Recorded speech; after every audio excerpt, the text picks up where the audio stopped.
ምንድነው ጋሽ ልግባ እንጂ ወንድሜ ሰርግ እኮ ነው። የታባ ነው የምገባው? የወንድሜ ሰርግ እኮ ነው። ማን ነው ወንድሜ ያረግ? እናቴቱም ለቁርጥ ብቻ ነው።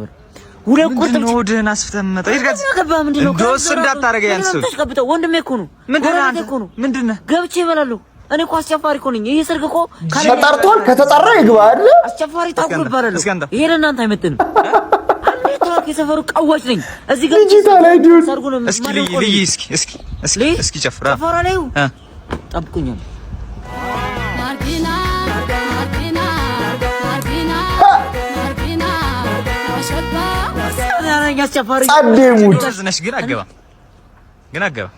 አስጨፍረው እንዴ ልጣላ እንዴ ክላሽ ስለያዝክ ነው እንዴ? ምን እንደውስ እንዳታረግ ክላሽ ነው ያንተ አይደለም ክላሽ ለራሱ ምን አገባ? በቃ አገባም አልኩ አይደል? እንዳልተረከም አሁን ታኩር የምታስገባው ምን አለበት? ገብቶ ሰርግሽን ፋራ የሚያደርግልሽ ሌላ ምን ያደርጋል?